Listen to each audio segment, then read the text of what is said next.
So welcome everyone. My name is Sanam. I work at Loom. I'm the comms manager at Loom. Today's agenda, I'm going to walk through it really quickly. I'm going to talk to you all about the problem that we face right now. As Mart said, Zoom meeting overload sufferer. I think a lot of us can relate to that. Then we're going to talk to our wonderful panelists here about how Async is a solution that has helped us all a lot. And then we're going to get a little bit of an activity walkthrough with Confluence, Mural, and Loom together to see how all of these tools can help you alleviate the meeting overload problem. And then we're gonna have some time at the end for Q&A. So I'm gonna let our panelists introduce themselves really quick. First up, we have Christine. Christine, go ahead, tell us about yourself a little bit. Hey everyone, I'm Christine. I work at Atlassian and I focus on learning about and spreading information about ways of working that Atlassian promotes, but also just what everyone else is doing so that we can share and learn together about new practices for both hybrid working and just in general to be both mindful of each other on teams and as individuals. Thanks, Sanam. Okay, next up, we got Laura. Hi, everyone. My name is Laura Hart, and I'm the VP of Marketing here at Loom. If you have not already used Loom, Loom is a video communication platform. So it's something that it powers asynchronous work and also really connects distributed and remote teams. And I'm going to pass it over to Jim. Thanks so much, Laura and Christine, Sanam. Great to see everybody here. My name is Jim Callback. I am the Chief Evangelist at Mural. I've been with the company for over 7.5 years now, and we've recently occupied a new category, announced a new category called collaborative intelligence. So Mural is more than just a whiteboard, although that's kind of our history. And we're really looking at how teams can collaborate better and design better collaboration experiences. And I think async collaboration is a huge part of that. So really looking forward to the conversation. All right, thanks you three. So before we get into the solutions, let's talk about the problems a little bit. So I'm going to ask a hand raiser. Give me an emoji react if this sounds familiar. At 6 p.m., you're coming out of your last meeting of the day only to realize you haven't actually gotten any work done. You're jumping from meeting to meeting to meeting. And the end of the day is the only time you can actually I'm seeing a lot of reactions here without even finishing I think y'all know what I'm getting to. So I think we're all sufferers of the common misconception that meetings equal collaboration. All these reactions here show me that a lot of folks are stuck in their meetings, are not actually able to get the right deep work done. Because that's how it used to be. Meetings used to equal collaboration when we all co-located. And as you all know, the pandemic made the meeting problem even more apparent. You know, meetings are supposed to improve team relationships, encourage idea generation, discussion, ensure transparency, accountability, all these things. But this overnight switch to remote work led to overscheduling video conferences in an attempt to make up for the lack of human connection, the in-person connection. Loving seeing all these emojis come through. You're really supporting me as a speaker, y'all, so I appreciate it. So how did we get to the point of meetings replacing in-person time? A crazy survey from Reclaim.ai actually tells us that over half our work weeks now are now spent in meetings. So pre-pandemic, the average knowledge worker spent about 14.2 hours in meetings. Now we spend over 21.5 hours. That's over half our weeks. It's incredible we managed to get anything done at all. And I'm coming to an uncomfortable truth now, which is meeting culture is broken because the world we live in is not the same as it used to be when meetings were the best problem solver. And unfortunately, it's going to kind of stay broken until people understand the problem, and we got to learn how to change how we collaborate with each other. Let's talk about some of the costs on meeting culture. We got some numbers here. Knowledge workers are spending over 102 minutes just scheduling and rescheduling meetings. Give me an emoji react if you totally relate to this. Some of the costs of meeting culture include, loss of productivity, employee satisfaction, prioritizing quantity over quality. I'm sure all of y'all have run through some of these problems. What are some of the personal problems you've gone through with meeting overload? Tell me in the chat.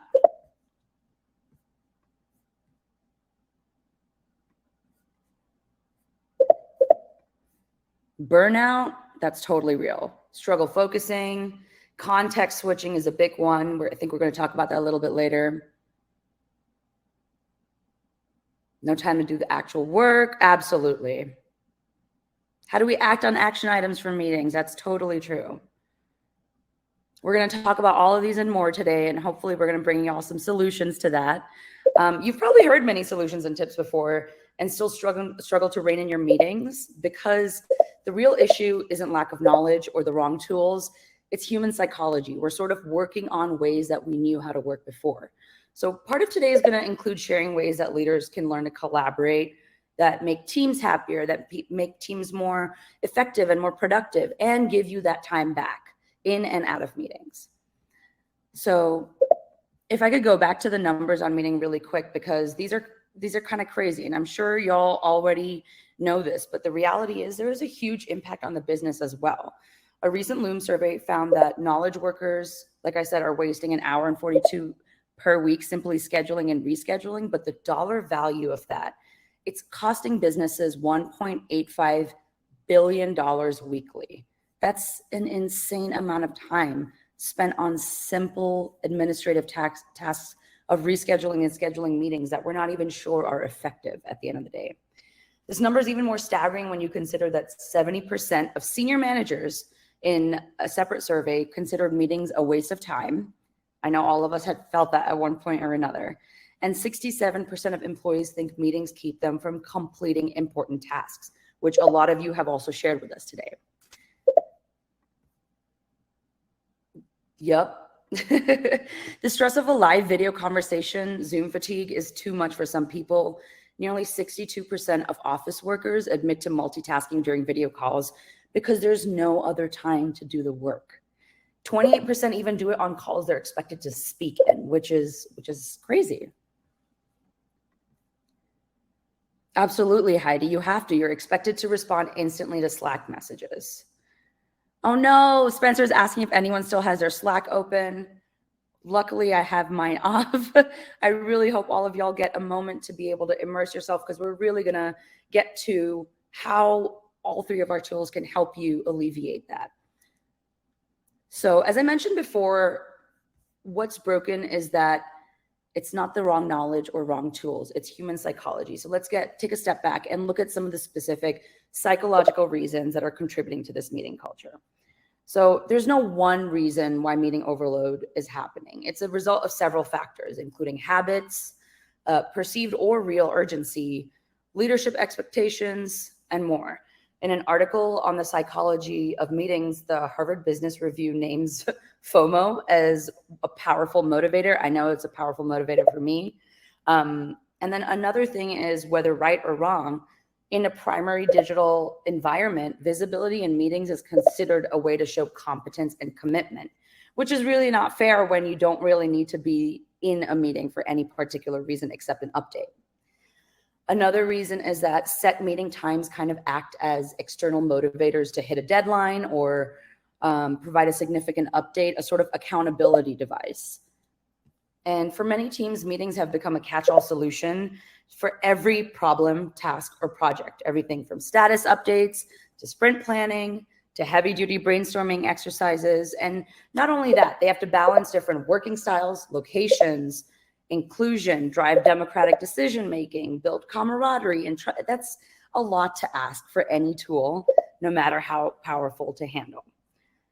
Let's think about what a meeting is truly for. It's a tool for collaboration and communication. And like actual tools, it's best suited to certain jobs. And now that we've got more communication and collaboration-focused solutions, platforms, and software at our fingertips, we now have the opportunity to truly change what meeting and collaborative culture can look like for all of us.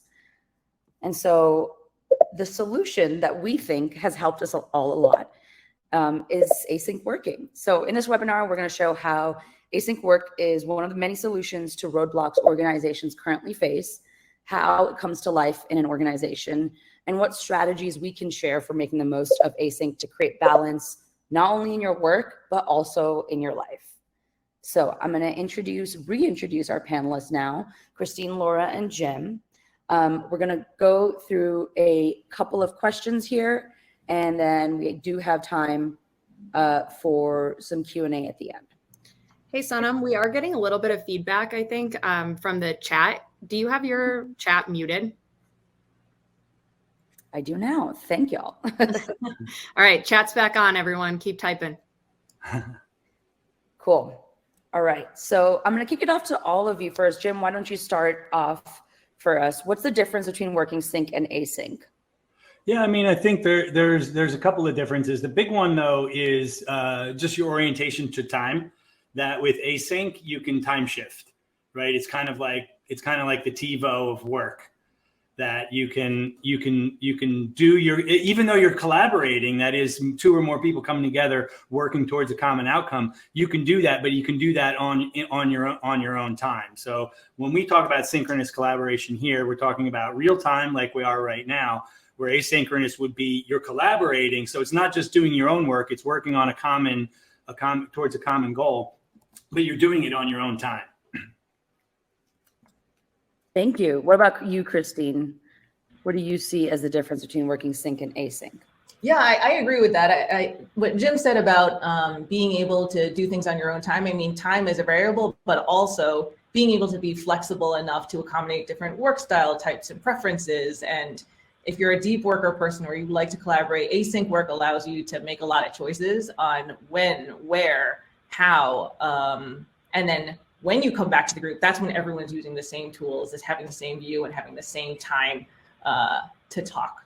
I would say actually for those that tend to have meetings for status updates or things like that, one big difference is that I think in those cultures, teams perhaps have a lack of trust. They're less autonomous.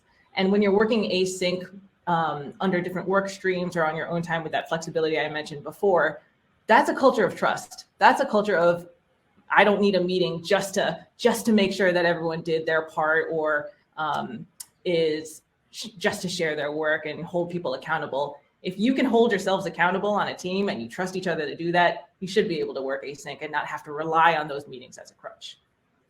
Absolutely. And that speaks to the larger psychological and cultural changes that organizations sort of have to look at for that.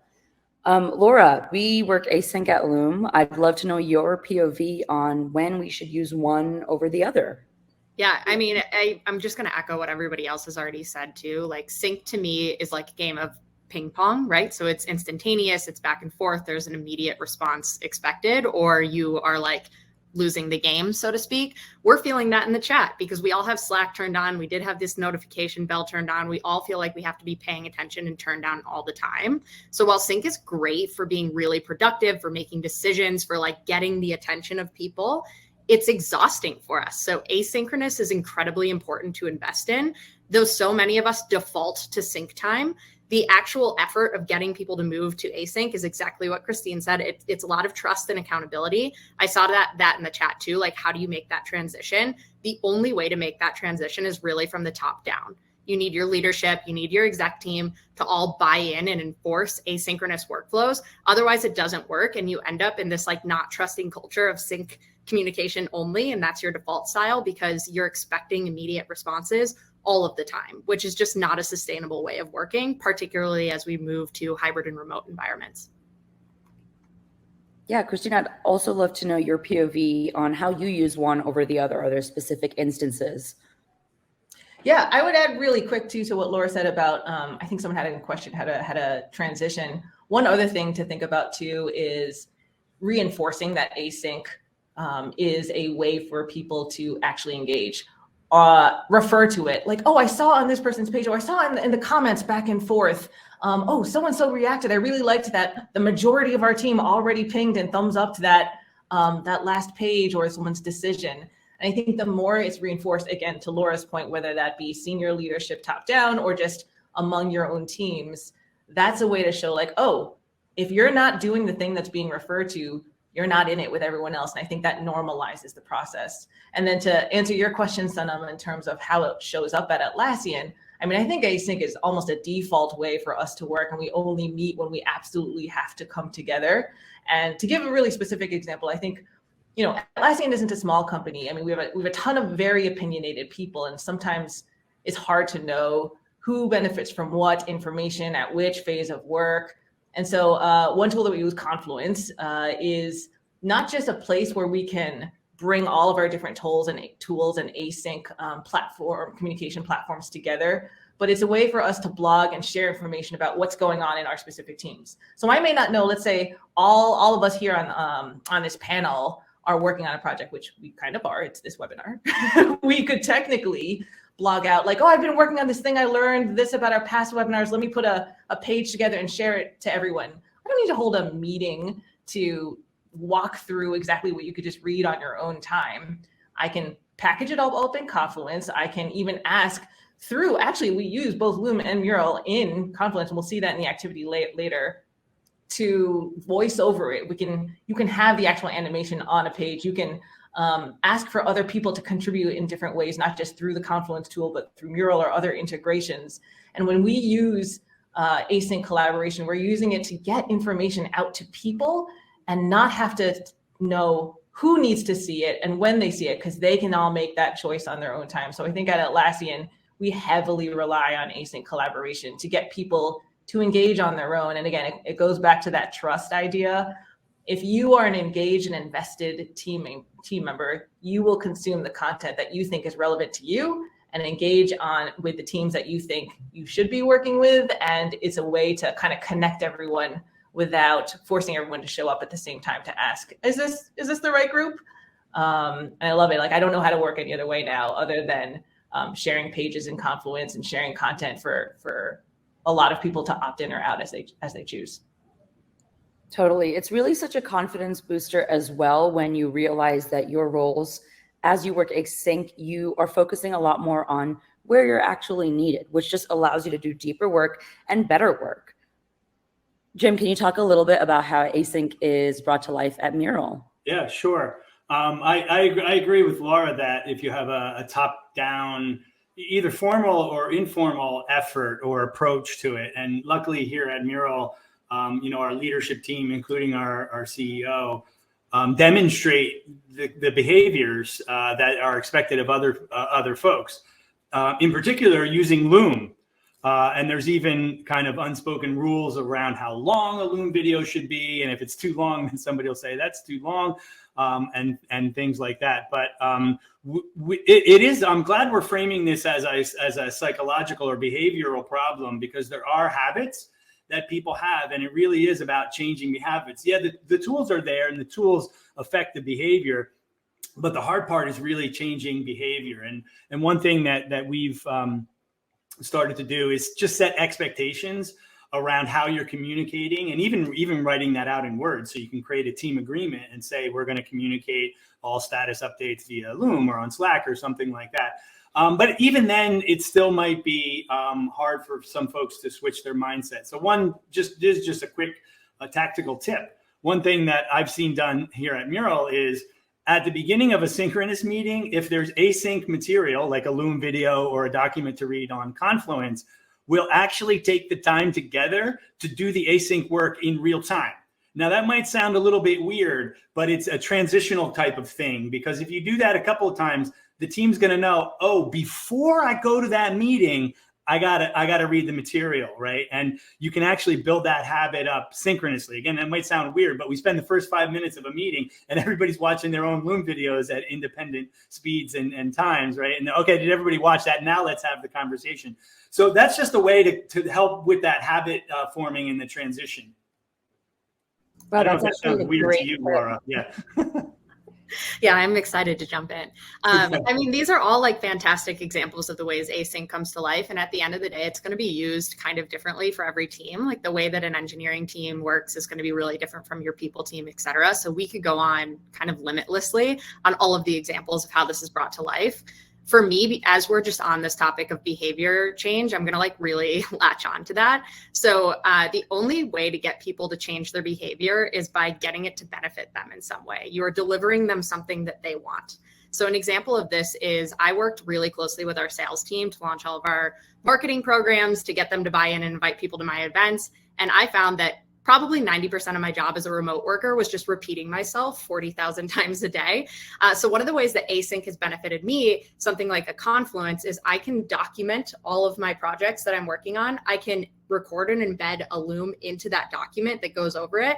And that immediately eliminates me repeating myself, because my sales team has a place they can continuously come back to. It's easily searchable if they want to search for certain keywords. It's something that does not require a live meeting, and it does not require my time. I've now just scaled myself by like probably 100% by not spending my time going to every single sales team's team meeting and repeating myself 8 million times. They get just as much of my personality coming through from a video message, and they get a document that links out to all the other additional resources and answers all the questions they might have asked me live. Thank you, Aura. I'd love to know a little bit about how Async Collab has contributed to your personal work efficiency, but also balance at your different workplaces. So let's start with Christine. Thanks, Sam. That's a great question in terms of not just how to get work done, but what it means to us personally. I'll say that every team has a bunch of individuals that don't have the same work style preferences, right? And so I'll tell you, I'm an introvert, pretty severe one. Not many people know that, but I need time to digest things. I don't like it when I'm in meetings and there's a presentation, and I don't know how many of you can relate to this, but a presenter goes, all right, so what do you think? And I'm like, I need time. There is a lot of data here, and there is a lot to consume and to reflect upon. And so Keely, to your point in the comments about people not being prepared for them, like, I enjoy pre-reads. I'll say it. I enjoy not taking time in a meeting to get caught up and be thoughtful all at the same time. And Async allows me to feel more confident about what I'm about to say. It allows me to take time to, whether I want to read while on a walk or look up references to what I'm reading in the pre-reads. I mean, async work lets me feel more prepared because I don't have to do multiple things during a meeting at the same time. I don't have to think and respond and engage with what other people are saying, and all in one shot. I also think it allows, because of this different personality portfolio of team members, it allows me to choose how to consume and review. And I don't think that it would be fair to say like, oh, everyone can just at the beginning of a meeting, just read this for 5 minutes. Maybe I take longer to read. Maybe I like to read with music on and I don't want to be at my computer. I think the flexibility of choice is really important. And I'm sure it not only helps me with my preferences, but speaks to everyone having different preferences and being able to choose what they want to do too. Absolutely. Jim, do you have anything to add to that? How has it helped you balance your own personal life and work style? Yeah, I mean, I think that flexibility and the time to digest things is super important. I worry about that often in creative sessions. Of course, here at Mural, some of our key use cases is around creative teamwork. And I find that sometimes when you're creative, it is great to have, a synchronous energy, right? Particularly, yes-anding everybody. You can get to places synchronously in creative sessions that you wouldn't have gotten to individually, right? That's important. But at the same time, you might have ideas or contributions that come to you afterwards as well too. So I think that too, I don't think anybody here is saying it's only synchronous. I think it's really about balance. And if you look at the balance in any organization, I've not done an analysis on this, but my standard recommendation for companies that we work with is increase your asynchronous work, right? It's really just about balance. And I think that's so that you can get the most out of your synchronous time, right? You don't want the synchronous time slogging through bullet points or, going over material that you need more time to digest. It's about making those synchronous moments way, way, way more meaningful so that you take time to connect as human beings, that you can actually make the decisions you need to make. The other thing too is around hybrid work. We talk a lot about hybrid work with our customers here at Mural. And one of my recommendations is increase your async work, because the pain of hybrid, having mixed teams collaborating, is far less because the meetings are shorter and folks have much more of a baseline to go off of. You're not just coming into a meeting cold and then you have some people remote and some people in the room, right?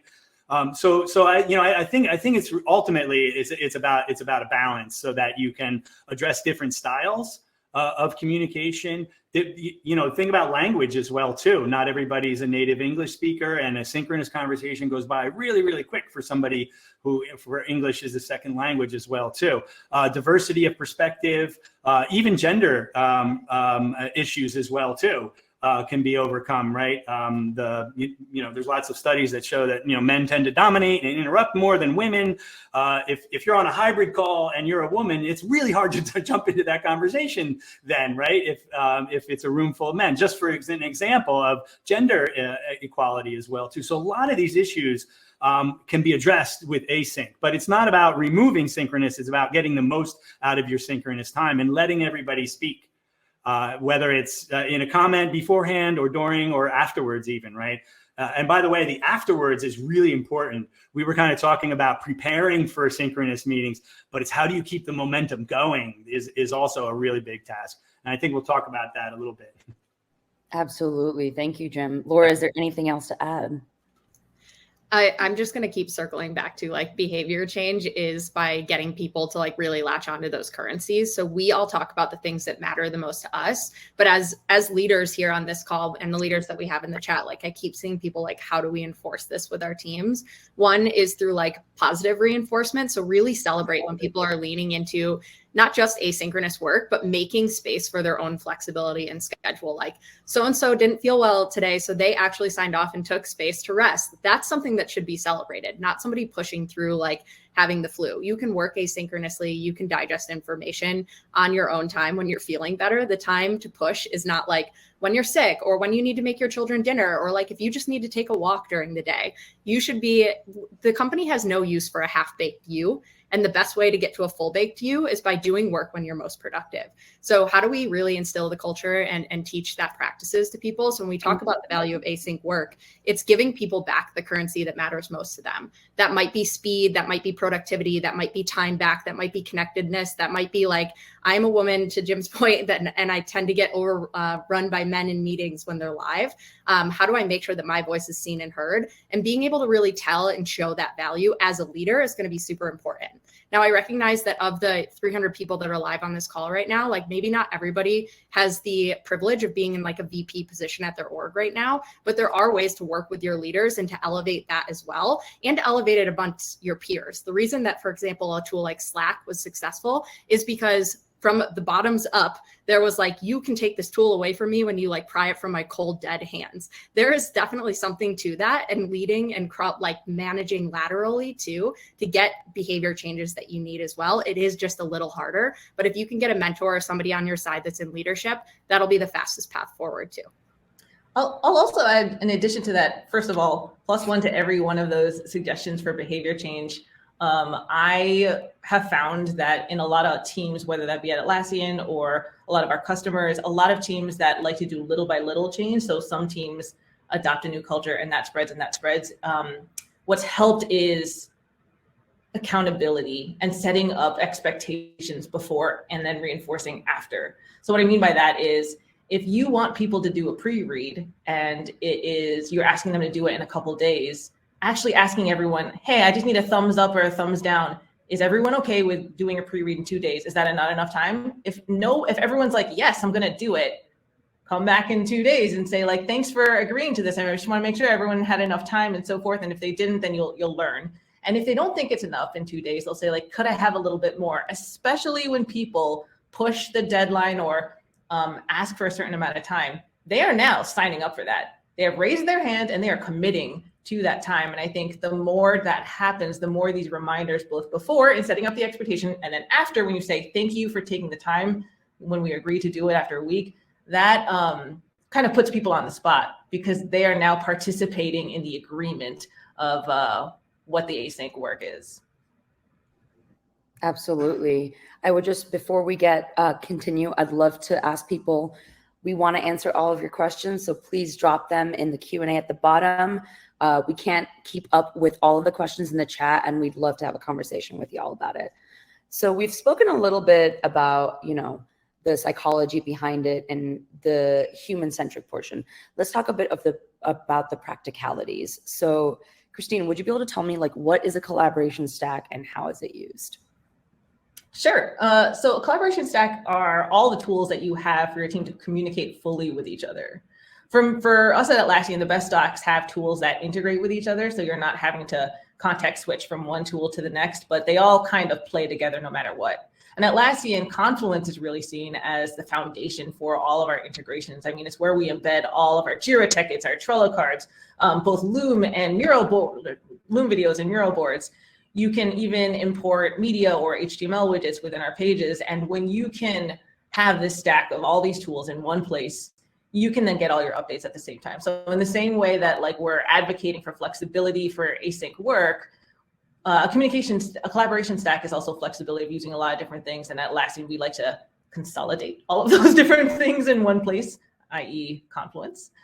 And I really liked that because you can not only have one view of everything at the same time, but you kind of get relationships about how different things work. Because if some engineers are working in tickets mostly, and there's a marketing team that has a brainstorm on Trello cards, you can kind of see how different teams are coming into place and how the tools in your stack are also representing relationships between your teams. Thank you. So let's dig into all of our different tools a little bit deeper. Jim, I'd love to know, how is Mural used for async collab and how is it used in place of meetings?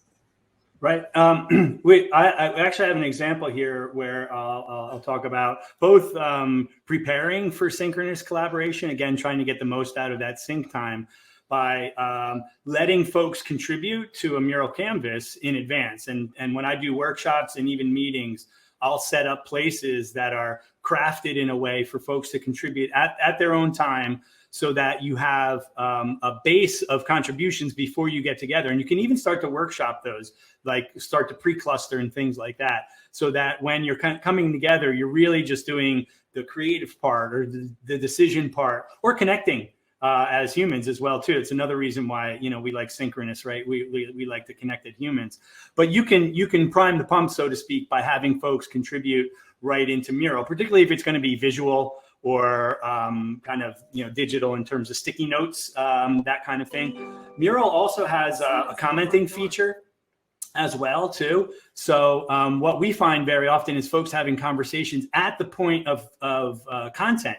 So if you had a workshop or a brainstorming session of some kind, you can actually then have a conversation around that and loop folks in who weren't there as well too. One of the problems about a creative session is that there's a lot of energy there that's hard for others to kind of tap into. And because then you have a record of it and can also pull people into it with comments or otherwise as well too. You can actually kind of spread some of that energy around as well too, which I think is really important. Thank you. Laura, talk to me about how Loom is used in place of meetings and some of the best use cases that we've come across for Loom.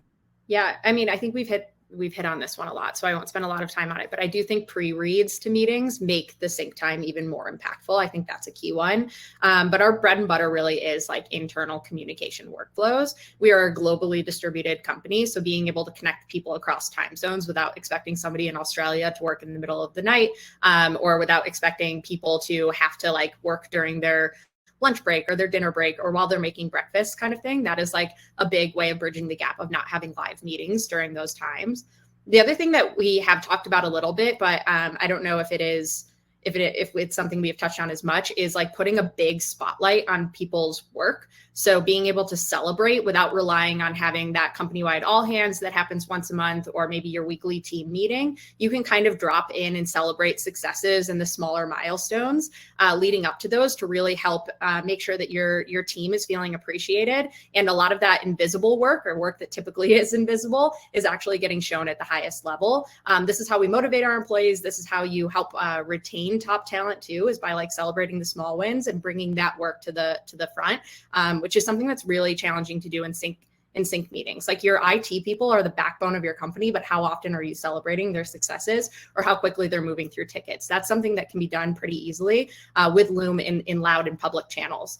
Additionally from that, it is a great way to give quick feedback without having to schedule formal time. So it can be terrifying to put like a quick sync on somebody's calendar as their manager, but it makes it a lot easy if it's just something that's light and doesn't require synchronous time. Like, hey, next time you do this, like revisit these 4 things here. The last point that I'll touch on is just making tools like Confluence and Mural even more powerful and sticky by embedding your personal voice over those things to give the voiceover, again, without having to call a live meeting, but also because it makes all of those tools and documents revisitable. So you have all of the initial context as well. Yeah, it allows you to build a library that you can continually go back to. Christine, I'd love to know a little bit about how Confluence brings value to async work. Yeah, I'll just continue the conversation on that note of being a library. Oftentimes with async work, we're having conversations and chat tools. We're sharing different boards on different platforms, and there's just a lot of things floating in a universe of async work. And so I'll tell you, for Confluence, having this single source of truth and then an organized way to not only have everything in one page, but also pages of pages grouped together, or pages within spaces, and then spaces mapped with different relationships. I think that Confluence is not only a great place for a single source of truth and the rock that you can keep coming back to of like, what is the status of something? How are these work streams doing in their areas? But also, how do all of these pages and content and work streams connect to all the other work? How am I going to find that? Am I going to just use a search box and find, just look for things by keywords? I think having Confluence, at least for our teams at Atlassian, Confluence helps organize relationship mapping to both content and teams and actual work. Absolutely. And before we head off to the activity, I'd love to hear from each of you about how async work has created balance in your day and how that's contributed to balance in your personal lives overall. So Jim, why don't you kick it off for us?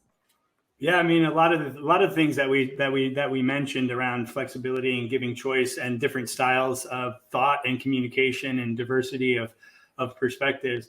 But for me personally, I'm a kind of consummate home worker. I've been working remote for over 20 years now.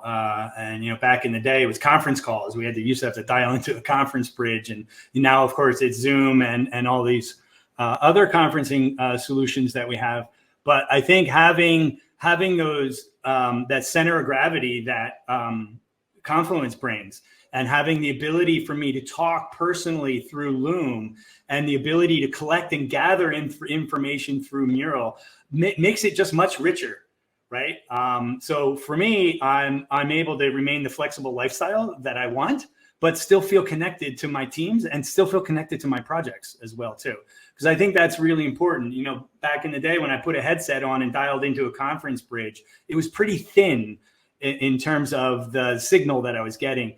What these tools and this tool stack allows you to do is get a pretty thick signal, a personal signal, an emotional signal, a psychological signal, as well as the content as well too. So I really feel like part of a global team, but I have all the flexibility that I've ever wanted. I can absolutely relate to that. I found that I'm a lot more connected to my work and my colleagues while working in an async environment at Loom than any other synchronous environment I've ever had. And that's just a testament to how async sort of levels a playing field for people, especially when we have such a broadened way of working now. Christine, I'd love to hear from you about that. Yeah, I'll add that there's an element to async work that brings accessibility and inclusivity. And I don't know that if it were always live sync work, I'd be able to hear from everyone. I'd be able to see how even people are reacting inside. Maybe you're not the most expressive person in the face, or you're just not the loudest person in the room, whether that's because that's your personality, or you're not able to due to other personalities in the room. And there's always a time limit to sync work too. And so I think in async work, whether tools allow you to go through, and you'll see this later in our exercise, comments that go back and forth, people's reactions, people agreeing, disagreeing in reactions and comments. I think being able to see people express themselves in the way that they want and being able to see a wider variety of people, I can now understand my teams. I can have a greater insight into how people are thinking, and they're doing it in their own ways and they're feeling more safe doing that. I think the accessibility that comes with async work means that you're able to truly believe that ideas can come from anywhere, and divergent thinking is accepted. And so I think if you're not doing any async work, you're probably excluding some people's thinking. You're probably limiting the way people are showing up. And so for me, it makes async work has made me feel more a part of teams, even when I'm not directly connecting to them, but I'm just reading and I'm like, oh, that's so-and-so. They're so funny. They don't know that I'm feeling that, but I feel connected because I've read what they've written on another page. They're so insightful, and I don't even have to know that or talk to them. Yeah. What a wonderful point you made, Christine, about how async truly allows to level that playing field for people from so many different places. I know as someone who is neurodivergent, that async work has allowed me to thrive in so many different ways as well. Laura, I'd love to hear from you. It is hard going last. I feel like that we take some really strong ones. But no, I think I'm just going to keep circling back to this point of burnout, because I think a lot more of us continue to feel that more when you move to a remote or hybrid or distributed work environment, again, because of the work-life integration over balance. And part of burnout actually isn't working really, really long hours. It's spending less time on things that refill your cup or make you happy. So Sanam, I know in our offsite, we had Ariana Huffington come and talk about burnout and how she addresses it. And she says, I just have to make space for sleep. That's what I know. I'm an 8 hours girl.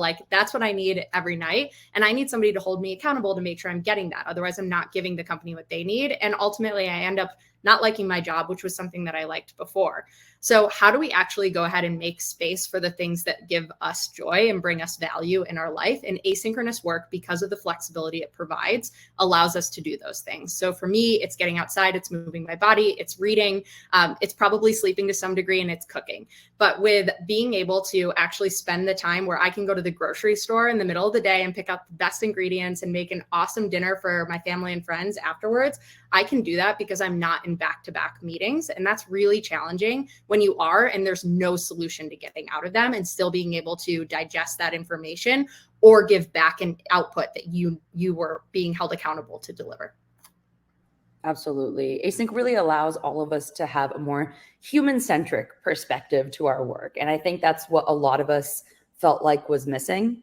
I'd love to hand it over to Jim now. Jim's going to walk us through a little activity with Confluence, Mural, and Loom. And then we have time at the end for some of y'all questions. So please keep asking questions and we will get to them shortly. Yeah, I love the point about sleep too. And I actually don't sleep very well, so I take naps, right? And async work allows me to do that. I just time shifted yesterday because I wasn't productive at all. So I just took a break, laid down for a little bit, came back, and then watched videos and looked at Confluence. So we have a product page here. A team page, a project page, I wanted to say. We're doing a product launch here, the three of us working on a team together. And I think, as Christine has said, the home base, kind of the center of gravity, is this Confluence page, where it really, and I'll just scroll down here really quickly before I hand it over to you, Christine. But we've really, mapped out, and this is based on a template too, right? So you don't have to reinvent this the whole time, each time you do it. But what's the problem? What's the scope, the timelines? And we can fill all of this out and have it there as a permanent record. But also embedding Loom videos and murals right in here as we go along as well too, so that this becomes dynamic and multifaceted as well too. But then you have that static. The thing I love about Confluence, Christine, is that it's like in this world of volatile communication, it's like it's stable, right? It's like, okay, I know I'm here and I can calm down and not worry about, volatile information that might evaporate in front of my eyes. Here it is. It's all right here. Jim, oh, I'm sorry. Go ahead. Oh no, go ahead. Jim, you've almost taken all my points that I wanted to make. I just wanted to reiterate, yes, this is our single source of truth. This is how we work at Atlassian too. I'll also call out, this is not a suggestion for everyone, but the way that a lot of our pages are is if you scroll down, Jim, to the Loom video, oftentimes we'll have a video, we'll put it towards the top of the page. And so it's kind of like our TLDR, if you just want the high level, click on this video, watch it. And this is what the whole page is about. This is how you're going to engage or what you need. Or we'll use Loom videos to embed for customer interviews, for data, and they're just there for you to access, along with Mural boards or any other integrated pieces where people are doing separate async or sync work, and then have it here as documentation. Because for a lot of teams, this isn't just a page to be a shell for everything, but it's also documentation, reference pages, things to go back to, live collaborate with. And then on the left side, Jim, if you might hover over to the tree, you'll see, child pages under parent pages. We can then map like, okay, everything that's important for this product launch, we have all these child pages down there. We can clone them. We can create a new page. If you, we don't need to actually create it, but if you hit that create button at the top, Jim. Over here, we have templates that you can then, or you can actually create it. That's fine too. that you can choose from to write and not have to start from scratch, especially if your company or your team has a specific template that it really likes. You can keep coming back to it. But yep, that's our Confluence page, and that's how we work with a lot of tools so that it's not just one piece of your collaboration stack. Back to you, Jim. Yeah, no. So I think the assumption within this project that we're simulating here too is that we are going to have points of synchronous communication, and then come back and document them here, or use this as a way to prepare for them. So I think the idea here is, if I just scroll down right here, that I think it's nice for a new team to come together and have a kickoff, right, where you celebrate and you get together in real time and talk about each other and talk about the project as well too. So that's what I'm suggesting here, and what we have. What we have here is an embedded Mural canvas, right? So we actually have a team kickoff. It's meant for a synchronous meeting, but we've done some of the work asynchronously. And this is embedded right into the Confluence page. And I can zoom and pan in here, so I can actually navigate this. And again, if somebody missed this meeting, right, it's there for a record for everybody else to see, so they can zoom and pan around on the information that was dynamically created from the group. So we have this kickoff meeting template or workshop template. But before we get into that, what I wanted to do was some async work. So I created a Loom video to the rest of the team, showing them how to do that activity and talking about this team kickoff meeting that we were going to have together. And I'll just play that here for a second. Team, that's me here for the product. I'll go to full screen. Launch kickoff. I just wanted to quickly point to a team kickoff mural, and I walk through the template here, so I show them what I wanted the async activity to be. You'll see. Now, I don't know about you, Laura, but it feels super slow to hear this at real time. I almost never play. One of the advantages of Loom is you can play it at 1.5x or 2.2. In the icebreaker, add a link to your LinkedIn profile, and then 2 images of hobbies that you have, and also what aspects of this project you're most excited about. You can add that there on the sticky notes. So just pick a column and add your name at the top. The other thing to do in advance is Sailboat Activity. You guys might be feedback. We can probably just share this with folks so they can see it after. Yeah, okay. And I don't know about you, Laura, but I know how all of my colleagues sound at 1.5 or 2x. Like you're just used to that, having that exactly. I mean, that's the speed part too. Like, it's not even just not having to repeat yourself. It's also like, now you can 2x your colleagues too, to digest that information faster. Yeah. I have started watching Netflix like that though, so I get used to it. You do. And of course, you can make comments then on that video as well, too. You can embed emojis and comments right there as well, too. So having all these things connected allow people to comment at different points in time in the content, in the flow of show. And then you have a record of it, and it all kind of comes right back here. I do just want to quickly, before we get to Q&A, I want to switch tabs. So we have a link to the Mural canvas here that opens up in another tab. And I just want to show how I set this up. There are 4 sections here. There's an icebreaker, an exercise called the Sailboat, social contract, and team agreement. And what I'm suggesting is that we did the first 2 asynchronously. So that Loom video actually instructs the team here how to come in. And what you do is you grab a column. And I do this before almost all of my workshops. I have people check in asynchronously.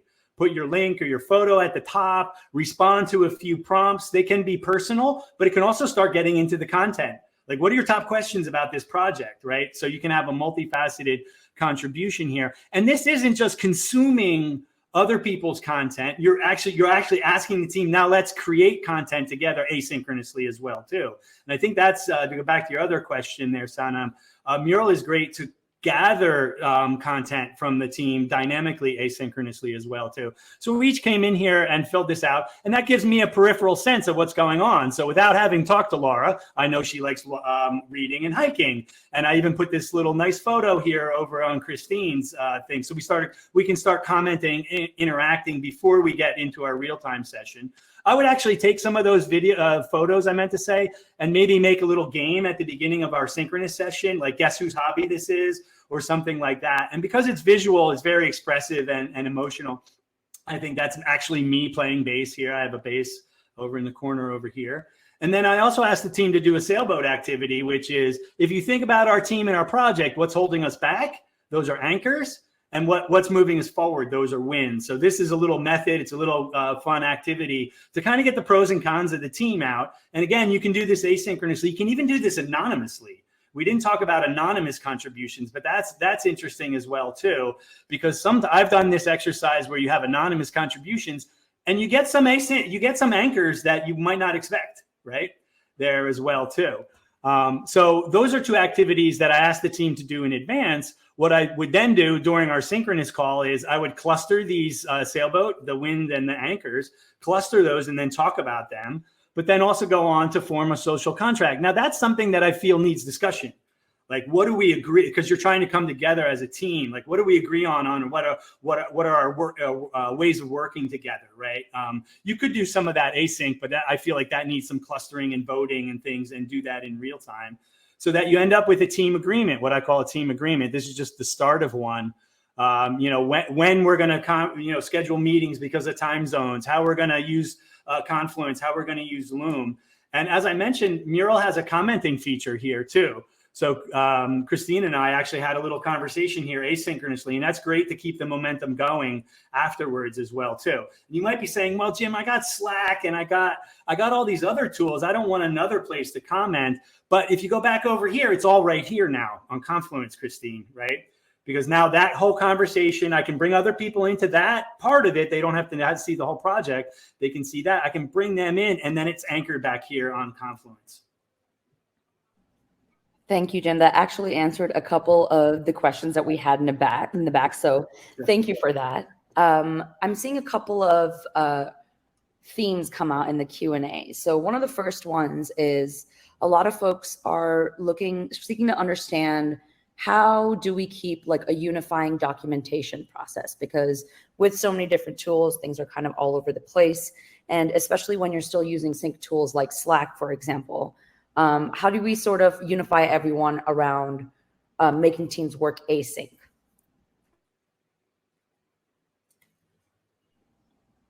I'll let Laura or Christine jump in on that one. Jim's like, I've spoken so much. Yeah. I think we have talked about this a little bit. Part of it is that it needs to come from the top. I think one of the most challenging things right now about where we are with hybrid, remote, and distributed work is like, if you need better marketing, you hire a marketer. If you need somebody to sell your software, you hire a salesperson. If you need somebody to run a hybrid remote business, somebody needs to be made responsible and own that. And a lot of companies don't have that. It becomes a hodgepodge of like IT and whatever all the different leaders want. And that's why we feel like there's so many different tools flying around out there and so many different processes we have to adhere to. Now, again, the 300 people that attended today, like, you're not going to solve the world's problems probably as one person on your own. But the best thing to do is start leading by example and setting that for your own team. So for my team specifically, how I want them to document their processes is exactly how I'm going to be documenting my processes and communicating going forward. Now, this was true of me even when I was an IC, because a year ago at Loom, I was an IC. I was the first demand gen hire. I was one of 3 people on the marketing team. And so that is like how you set and grow with you the communication standards and best practices for documentation.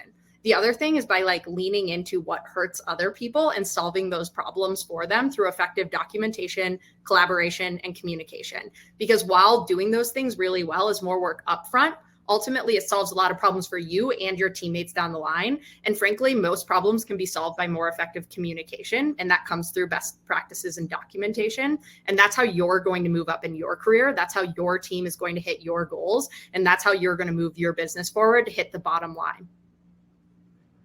Thank you. Jim, would you like to add something? Oh, I just want to say, once you get a rhythm and a flow, you templatize things. So Confluence has templates, Mural has templates as well too. That team kickoff template that I just showed you, it can be customized and then frozen as well too, so that you can scale that behavior out and the habits out over time. And to take that one step further, there's templatizing of documentation or how you set up boards or pages or videos, but also there's templatizing within groups of teams, or even the whole company. It tends to be when you see something that's normalized out there, when you see that like, oh, I'm seeing a lot of teams, they start all their meetings with a project kickoff. Oh, there's always a retrospective to review what's gone well or could be better in the future at the end of something. If people come to expect something from another team, it tends to reinforce that same practice or behavior in another. Now, I'm not saying get rid of flexibility and doing things on your own the way that you want, but if there are some core practices that you want to see really permeate across the culture, highly recommend that, whether it's tops down direction or just evangelizing that this should be done at the start of every meeting as a best practice for all teams, et cetera, or at the beginning of every project, at the end of whenever you document, to use this sort of template. Normalizing that practice is a way for especially new people to get the picture really fast. For sure. And I think we have time for one or two more questions. Another theme I'm seeing is people are having difficulty engaging with async work, and everything ends up in a meeting. At the same time, people are complaining about too many meetings, and some folks just don't do the async work before or after the meeting. How do you guys individually approach a situation like that? Yeah, I mean, I think one of the challenges of async collaboration in general is not just creating the content that's to be consumed or interact with async. You need a culture of consuming async work as well too. So exercises like the one that I talked about in Mural, sometimes I only get 50% of the people that actually will do it in advance, and that's the habit, that's the cultural part of it. And I think it's a combination of things. I think it's demonstrating from the top down. I think it's also then you might have to poke and prod people to do that as well, but also setting up rituals and routines. To Christina's point, I think that's really key. If you have these rituals that, okay, I'm going to come to the meeting and have already watched my Loom videos, right? If that becomes a ritual then in your company, it takes time. Christine, Laura, anything to add to that? Yeah, I'll also add that, going back to my point about setting expectations, if there is a way to hold people accountable in the beginning, I mentioned it a bit in the chat, but if you want to set working agreements and ask, how does everyone want to work? Hold them accountable by making them participate and inputting what they want to do. And then also, maybe there's an expectation not just on how to work, but like how much to work, like how much content are you creating? And when do you want to create new content, and when is that important?